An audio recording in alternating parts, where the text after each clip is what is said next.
This lecture is going to be focusing on education, more specifically education in America. So a little bit of more recent history about our current education system. In 2002, we had the No Child Left Behind Act. It was signed in by President George W. Bush. And the idea behind this was to try to bring some more equality into the school systems because traditionally what we were finding was some of the lower performing schools in lower income areas didn't have as many resources, weren't performing as well, and they were not as successful in preparing their students for college, for careers, things like that, as schools who had more resources, more money to work with, more supportive communities, things like that. So the idea was that there should be accountability ratings for school systems, for school districts, so that all school districts would be performing at an equal level, which sounds like a good idea in theory, and it is a good idea in theory. There were just some problems with it. So if the states fell below these accountability ratings, then they would lose money, which means then they had less money to put into education for the already failing school systems.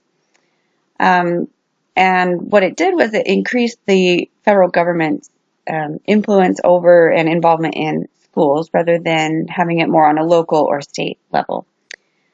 The No Child Left Behind Act was repealed in 2015, so it is no longer in effect. And then we had a little bit of overlap here for a few years with Common Core. So Common Core kind of started in 2009, was really implemented in 2010. It was the same basic idea, but it was more specific on the standards of what we were looking for schools in promoting kids to the next grade and being able to graduate and things like that. So we have these set standards across the whole United States of what children are supposed to be learning, what they should have mastered by the end of certain grades. Again, it's not required to be adopted. As you can see here, only 42 out of the 50 states adopted it, so there are some states that are not using it. But again, it's tied to federal money, so you won't get as much money for your state education if you don't adopt the Common Core standards. So the main problem with Common Core is just the increase in standardized testing and the high stakes of those tests. So not only are there a lot of tests, but the tests mean a whole lot. So if you fail the test, then there are a lot of negative repercussions. Your school systems lose money, their schools can be shut down.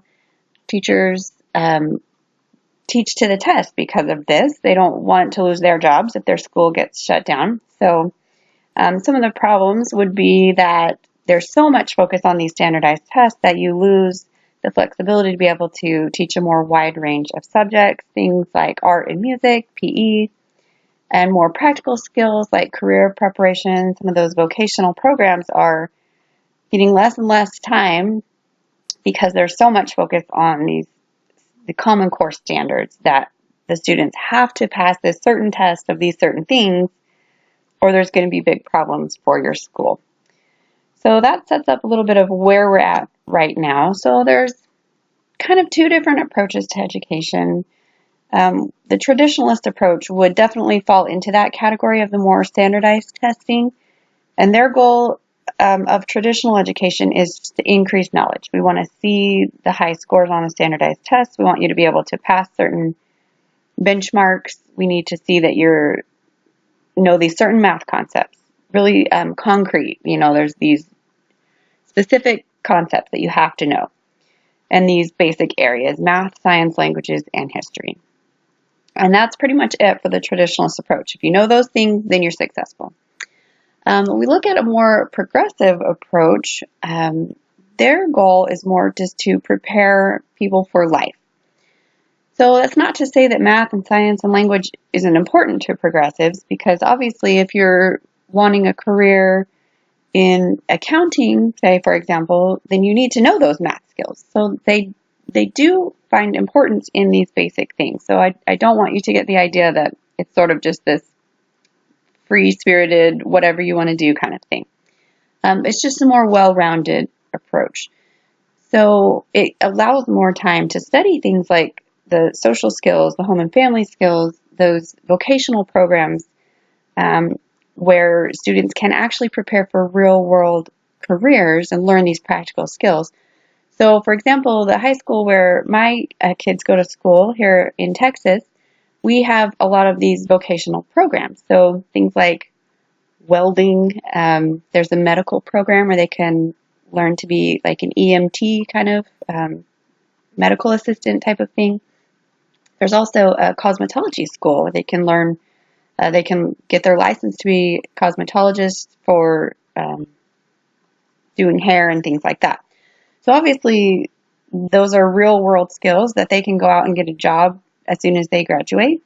But in the traditionalist approach, those things would not be the focus of that because it's not in some of these core categories like math, science, language, or history. So I think part of the solution to this education problem that we're finding in the United States is just to have a good blend of these two approaches. So we've got a couple of modern psychologists, theorists that have studied education and have come up with a few different theories, which can help us kind of see ways to look at education, ways to look at intelligence that might give us some benefit in improving education in the future. So Robert Sternberg came up with his theory of successful intelligence, and he said that intelligence is based on these four things. So each individual has an integrated set of abilities, and those can be different depending on the person. So whatever your set of abilities is not the same as the student sitting next to you, but your abilities work together and create this kind of intelligence that you have. Part of that is recognizing what your strengths and weaknesses are. So if you know that you're really great at the languages and arts and things like that, but you're not as strong in the math and science, it's being able to recognize that and choose things that help to play up your strengths, areas where you know that you can be successful, and then ways to compensate for your weaknesses. It's not to say you'll never take a math class, but it's finding those study skills kind of guides and ways of working around those weaknesses to help compensate for them. Another one is the ability to adapt to the environment. So depending on what type of situation you're in, you can be flexible with what parts of your intelligence that you're using. And then the last one is just the ability to balance these three different types of intelligence that he came up with. So the three types are analytical, creative, and practical. So on this next slide, I have some examples of what we might see in each of the types. So analytical is definitely that problem solving, the math, science kind of book smart, very able to make decisions based on facts. So problem solving, things like that. So we're analyzing ideas. That's where analytical comes from. So an example would be somebody who's good at solving math problems in record time. The second one is creative intelligence.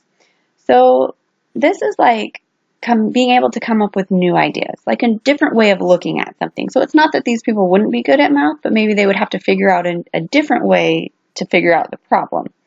It's just kind of being innovative, being able to use new ideas, come up with new ideas beyond what's already in front of you, kind of thinking outside of the box. An example here is a short story when you have this crazy title, The Octopus Sneakers. Just being able to think of interesting new ideas. And then the third one is practical intelligence. So this is kind of like the idea of street smarts, things that make sense in the real world. The example that they give here is a businesswoman who can write, motivate people, delegate, and being able to promote her career. So this is a very hands-on type of intelligence that makes sense in the real world.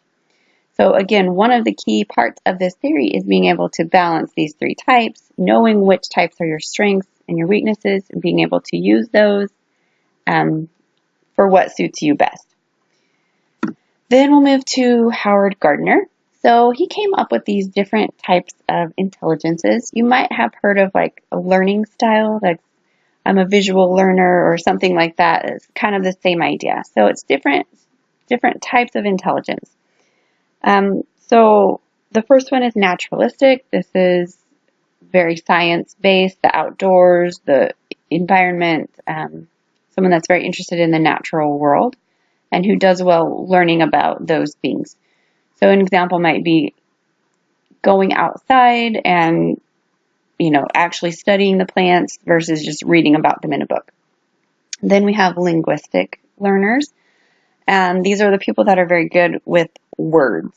So someone who's just able to read the book and understand it just based on language. Maybe they're really good at learning other languages. They're going to be a writer or something like that. Then we have visual learners and also spatial in this category. So this is also kind of the math realm, which would be like geometry or something like that, like being able to see things in shapes and patterns. Like an engineer or something like that needs to be able to have that visual intelligence to be able to see how things should be laid out, how everything works together in a visual way. Then we have kinesthetic. This would be body movement, somebody who's going to be a PE teacher or a dancer or something like that who is very in tune with body movement. And these types of learners would be best for them to have some kind of dance with actions or something to remember something they're trying to learn, where they're moving their body. Musical is pretty self-explanatory. If it's easier for you to memorize, say, the states of the United States because there's a song that goes with it, chances are you have some strong musical intelligence. And then we have logical. So this is another aspect of the math, but this is more of just the numbers kind of, back to Sternberg's idea of the analytical, very logical, someone that would be interested in baking or accounting, something that is very concrete, that makes sense logically. Then we have intrapersonal, which is understanding within yourself.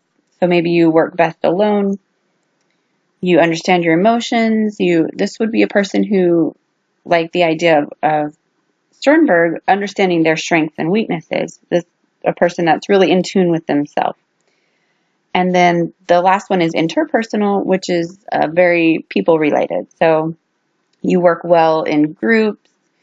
Maybe you're going to be a social worker or somebody that's always working with people, somebody that's good at relationships and social skills. So it's not to say that you only have one type. A lot of people have lots of different types, kind of a mixture. You might have a scale where you're high in 3 or 4 and lower in some of the other ones. So again, the idea behind these kind of newer theories in education is just to make things more flexible, more individualized for the student, to work on things that are their strong points and to be able to help them be successful in those areas and prepare them for actually real world experiences versus just memorizing multiplication facts or something like that. So that is our lecture on education.